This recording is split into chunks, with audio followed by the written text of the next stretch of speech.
Hey there, and welcome to another intimate moment with Maya. So lately I've been thinking about how before the pandemic, we were able to connect with people, connect with ourselves, and have fun in ways that we're not really able to right now. But I've also been thinking about how we can bring that excitement and fun that we used to have outside of the home, inside of the home.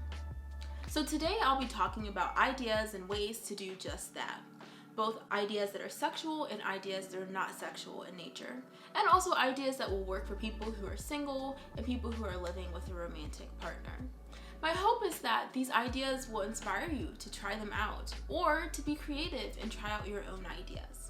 So let's get started. First, I'm going to start with the non-sexual ideas. So one idea is cooking. And I know for many of us, cooking is a necessity, it's a mundane task. What could be fun or intimate about it?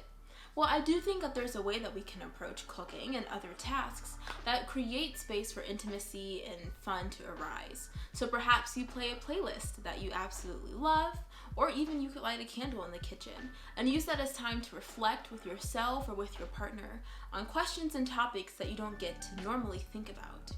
Another idea is moving your body.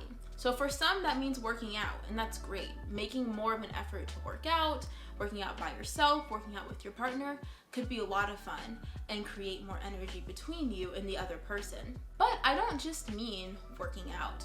I also mean doing things that just feel good to your body. That could be stretching, that could be yoga, that could be a dance class virtually. But it also could just be a dance party, and you could take it to the next level by clearing out the furniture, dimming the lights, and making your living room feel like a club or a lounge and having a dance party that way.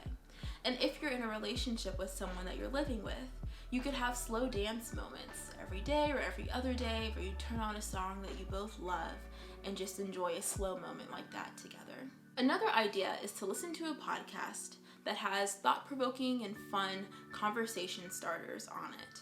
And that can be a way to reflect with yourself after listening to that podcast, or if you're in a relationship with someone, you both could listen to the podcast during the week and then come together at the end of the week to talk about your own thoughts on the themes that came through in the podcast.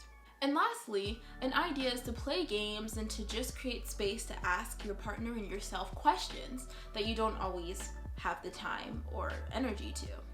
So if you're in a relationship, you can try out some of the questions and themes that Jasmine and I talked about in our own video. But you can also do games outside of that. So there are card games such as the We're Not Really Strangers card game, as well as the And card games. And I love the And card games because there are different packs for different situations. So there's packs for people who are in relationships, packs for friends, packs for people who are by themselves and want to get to know themselves more.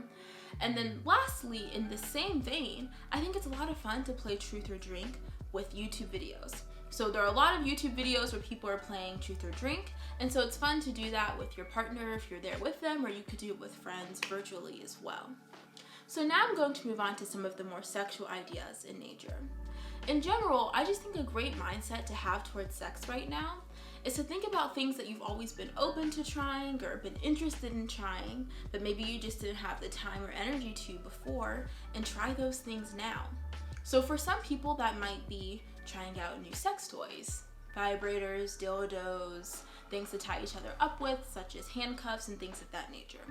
But other ideas could include trying new sex positions. So you could look up sex positions or think about positions that you've been wanting to try from porn. But another idea is to just be present in the moment when you're having sex with yourself or with someone else. And just think about, ooh, it would be fun to try this, or it'd be fun to turn this way, and to see how pleasurable that is for you or for your partner. Another idea is to try roleplay. So if you're new to roleplaying, a great roleplay to start with is to act as though you and your partner are strangers meeting for the first time. So before the pandemic, people would do this like in clubs or lounges. You could even do it in a bookstore or a coffee shop where you separate from your partner for some time and then you come together and one person is acting as if they're trying to pick up the other person and you see where the afternoon or evening takes you. Another idea is playing sexual games. So there's so many games out there that can fulfill this category, and it's also a lot of fun to think of the games yourself. But if you're looking for a game to start with, a nice game to play is one person can blindfold themselves and the other person can put some type of food or substance such as honey on their body. And then it's the task of the person who's blindfolded to try to find where the substance is on the person's body. And lastly, you can try sexual mapping. So sexual mapping is a solo activity in which you lay down by yourself and you touch yourself in different areas using different pressures and strokes to figure out what you do like and what you don't like. It's a great way to generate new types of things to try when self-pleasuring. Now, this is a topic that I'm just starting to learn about, so if there's anyone out there who knows more about it, I'd love to hear your thoughts and your knowledge down in the comments below.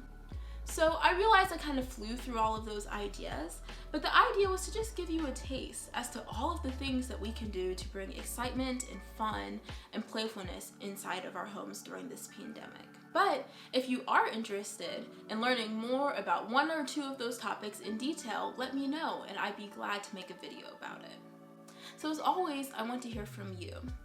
Comment down below what new things you've tried during this pandemic or what you're hoping to try by the end of 2020.